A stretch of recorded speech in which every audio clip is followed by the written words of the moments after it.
I don't know if I'm going to include this in the video, but maybe I will. As a collective, can the internet pretty please stop talking about could 100 dudes beat one gorilla? Of course they fucking could. Of course they could beat one gorilla. Are you fucking stupid? Are you stupid? There are tribes in Africa to this day that sustain themselves on gorilla, and they don't go out with 100 men to kill a gorilla. They just don't. They go out with like 5 dudes and a pointy stick, and then they fucking chase the gorilla to the guy with the stick. Because guess what? Gorillas don't want to fight you. They don't want to fight you. They're quite peaceful, actually. Anyway, now that's cleared up. Welcome back to the channel. Today we've got a little bit of UFC Fight Night for you. I'm going to be doing the predictions. My can's green. Oh, it's actually quite nice.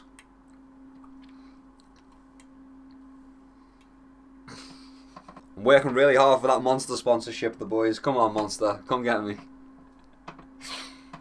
Welcome back to the channel. Today we're going to be taking a look at UFC Fight Night. Sandhagen versus Figueiredo. I'm going to be predicting every fight on the card, starting with the prelims. First up, we've got Juliana Miller versus Ivana Petrovic. We're going to be going with Ivana Petrovic, likely by a decision. This fight will likely go the distance. However, I must add the caveat that I have said this in my last 2 prediction videos, and the women have done a thing. They've managed to get a finish on all of their fights on the cards, bar one, I think, which was the first time I predicted them doing nothing. So it stands to reason, based on the trends, that if I keep predicting the women to do nothing, they will do something, and then I will single-handedly have saved women's MMA. So we're going Ivana Petrovic by decision. There is submission potential. I wouldn't put my money on it, but there you go. Ivana Petrovic by decision. Next up, Dontel Mays versus Thomas Peterson. I'm going to be going with Thomas Peterson. Straight into that one. I'm not even going to waste your time talking about it. I don't rate Dontel Mays very highly. He's coming off 2 losses. His biggest win is over the now retired Andrei Arlovski. You know, not even a heavyweight. So let's just be realistic. I know that he gave Aspinall a bit of a hard time, but you know, it's an old Andrei Arlovski, and it's a decent win, but what does it mean against Thomas Peterson, right? He's not an old man. He's not a smaller old man. So we're going to be going with Thomas Peterson. He's coming off a loss, but I like him to bounce back rather than coming off of 2 losses. So I'm going with Thomas Peterson based on momentum, I suppose, even though there's no momentum for either guy really. But whatever. We're gonna go with Thomas Peterson. I just feel like I don't rate Dontel Mays highly. I just don't. I'm sorry. Sorry if he's great. I don't rate him highly. Sorry if you like him, but I don't. So Thomas Peterson. I'm going to say by a decision, to be honest. By another decision. Next up, we've got Gaston Bolaños versus Quang Le. I picked Gaston Bolaños, I do believe, to beat Marcus McGee, and he got standing TKO'd. Aside from that, I think Gaston Bolaños is really good. Maybe not a world beater, but he's pretty good. And I think better than Quang Le, unfortunately for Quang Le. It's a tough one, but I'm going to go with Gaston Bolaños. Probably, yeah, I could see him getting a TKO, you know. Quang Le did get knocked out, right? He get TKO'd, right, in his last fight. How long ago was that? How long ago was you getting TKO'd, sir? 5 months ago as well? Yeah, I'm liking the Gaston Bolaños TKO, I'm not going to lie. I'm going to go with Gaston Bolaños by TKO. I think, yeah, I'm confident in that actually. Gaston Bolaños is pretty good, not afraid to trade shots, and Quang Le's chin has been cracked very recently, within the last 6 months. So, yeah.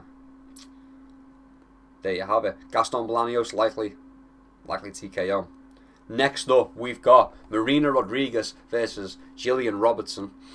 Gillian Robertson is like Canada's last hope at the minute for some sort of MMA success. And she's okay. She's been doing okay. She's not terrible. She's not like the best, but she's not terrible. And she's kind of being fed an easier fight here with Marina Rodriguez. So we're going to be going with Gillian Robertson. Gillian Robertson. I don't know how. Let me think. Decision. Because if I keep picking the women to go to a decision, they'll do something, right? Gillian Robertson by decision. Next up, we've got Azamat Bekaev versus Ryan Loder. It's a tough one for me to pick. I know a lot of people are going with Azamat Bekaev, but I'm liking Ryan Loder. Hear me out. So both guys new to the UFC, both got finishes in the UFC in their previous fights. Ryan Loder obviously lost the fight more recently than Azamat Bekaev, but that was outside of the UFC.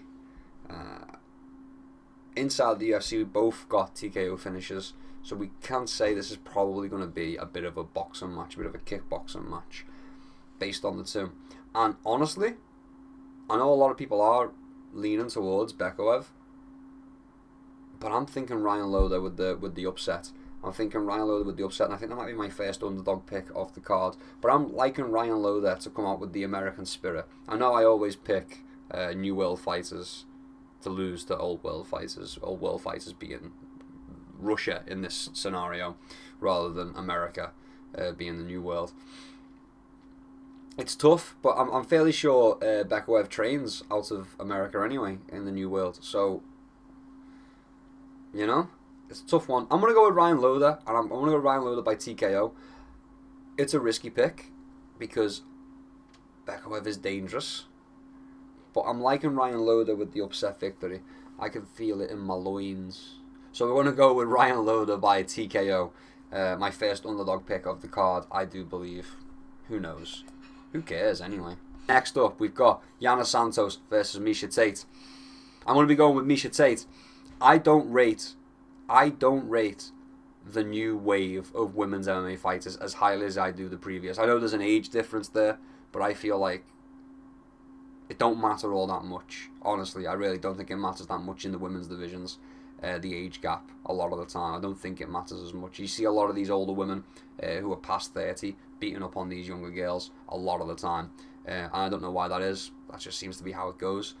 So we're going to be going with Miesha Tate. Maybe a crazy decision on my part, but I'm going to go with the experience. I'm going to go with the fact that typically in my experience, I don't even know if this is statistically true, but typically in my experience, the older female fighters typically win. At least from the previous generation anyway. I feel like this new generation doesn't really know what they're doing as well, or maybe they're a bit confused. I don't know. But yeah, I'm going to go with Miesha Tate. Seems fairly reasonable, fairly standard. I just don't rate these new women as much. See, if the women were as good as they used to be, then they'd be getting more finishes like they used to. But they just don't. They just don't. Like fucking, you've got like 3 girls in the women's divisions that actually do things, that actually get shit done. So, oh well. Miesha Tate. That's my pick. I'm picking Miesha Tate. Next up, we've got Jeremy Stephens versus Mason Jones. You know I've got to pick Mason Jones because he's from the UK, and I'm biased. Also, Jeremy Stephens, at the end of the day, who the fuck is that guy? Because that's all anyone knows him for, really. All you fucking casuals who are watching this probably are like, fucking Jeremy Stephens, who's that? And then I said, who the fuck is that guy? And you were like, oh, it's that guy! Yeah, it's that guy. He's good. He's got powerful hands. He's coming back from, I think he's been doing BKFC, maybe some bare knuckle shit, some boxing shit. I don't think he's going to win. I think Mason Jones is going to absolutely fucking demolish him. I don't think it's going to be a tough fight for him at all. So I'm going to pick Mason Jones. Let me look in depth. Let me see if I can get you guys a method of victory. But yeah, we're going to go with Mason Jones. Why have I got a lisp all of a sudden? Like, look at this. He's been in the PFL. Is that what you've been doing? You've been in the PFL? Oh, Jeremy Stephens, you poor boy. You poor boy. Yeah. Ludovic Klein, not in a bad loss either. Fuck it, yeah. We're going with Mason Jones by TKO. We're going with Mason Jones by TKO based on his records. Fuck it, why not? It'd be a laugh. Next up, we've got Cameron Smotherman versus Sari City.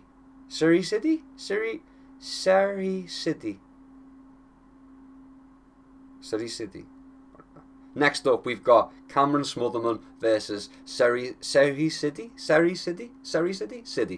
I'm going to be picking Cameron Smotherman over City. I don't rate fighters out of Canada. Canada has been dog shit. Unless they're a female fighter, Canada is dog shit. Cameron Smotherman, easy victory. Should we get a method? Should we go for a method? Should we try and predict a method? Why not? Let's take a gander, shall we? We're on the main card now, by the way. So we're flying through this. We're liking a decision. Oh, yeah. Yep. We're liking a decision for the babyface killer Cameron Smotherman over Seria City. That's how you'd say it. Yeah, I don't rate fighters out of Canada that highly. George St. Pierre was the peak. Next up, we've got Montel Jackson versus Daniel Marcos. Tough one, actually. Bantamweight as well. So smaller dudes. Fuck it.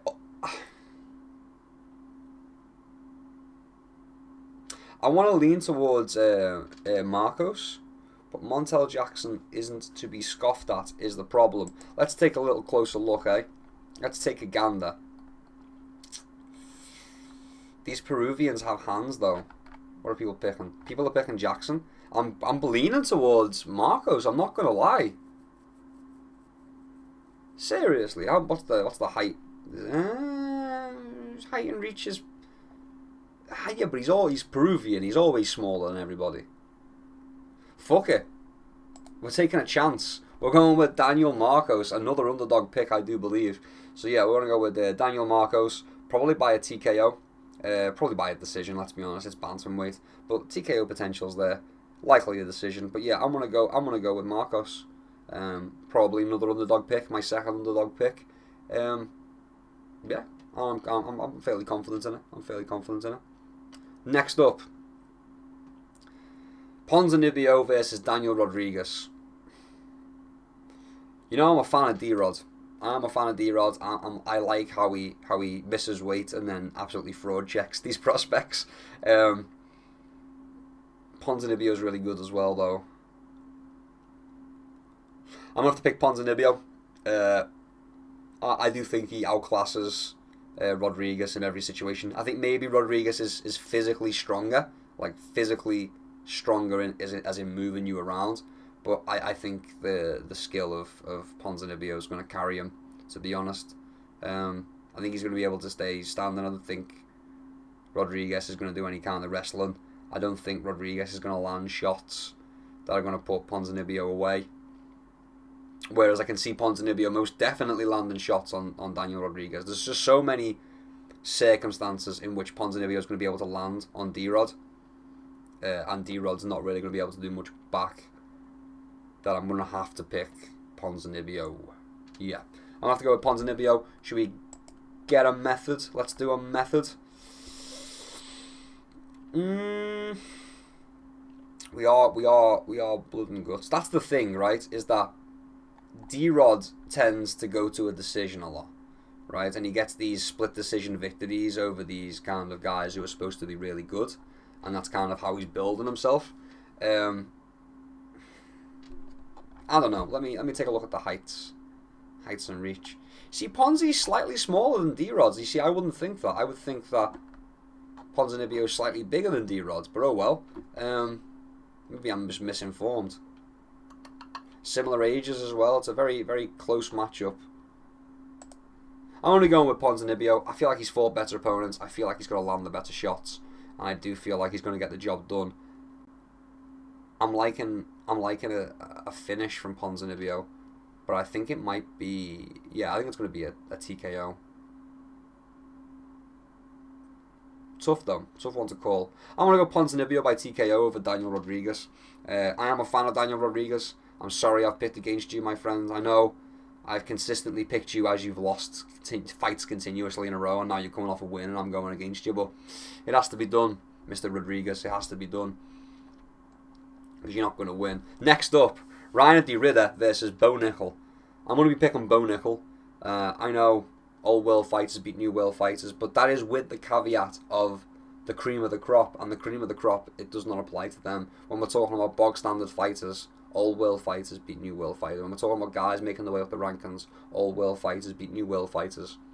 When we get to the top, when we get into like top 15 area, I know this 17 and 21 isn't top 15, but when we're getting into that top 15 zone, top 20 we'll say, that's when that kind of starts to melt away.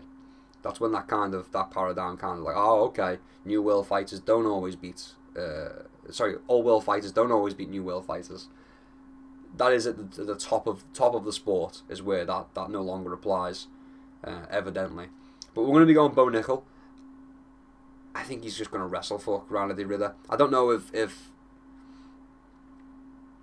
maybe it's time for an exposure, but I don't think so. I'm going to be going with Bo Nickel fairly handily. I'm thinking 2 rounds, to be honest, is all he's going to need. Not that Randy Ritter's bad. I just the style of Bo Nickel, you know what he's going to do. People just can't stop it. People know what he's going to do. People just can't stop it. He will throw hands and he will wrestle. But really, it's the wrestling you've got to worry about, you know. And why you're worrying about the wrestling is when he lands his hands. So, you know, it's typical wrestler style, right? Yeah, I'm going with Bo Nickel. Maybe a TKO, maybe a submission. I think Bo Nickel finishes Randy Ritter inside of 2 rounds. Next up, and the final fight on the card. Thank you for sticking around all the way until the end. If you enjoyed it, please leave us a like. If you win some money, don't forget to come back and say thank you and give me my 10%. Give me my 10%. I'm joking, of course. I wish you the best of luck. Final fight on the card. Corey Sandhagen versus Davidson Figueiredo. A tough one to call. Bantamweight, so I don't even think we're going to get a finish in this fight unless it's by a submission from Davidson Figueiredo. And I think it's going to be a decision to Davidson Figueiredo. I like Sandhagen, I do. But it's Figgy, right? Figgy's been getting bits done for forever. I mean, was a dominant champion, very dominant champion. Lost a fight to Brandon Moreno, you know. He's been on a tear since. Lost to Peter Yan 5 months ago. Yeah. Marlon Vera. Song Yudong's alright. Knockout as well. Rob Font is it's alright. Unanimous decision over Marlon Vera. Split decision. Yeah.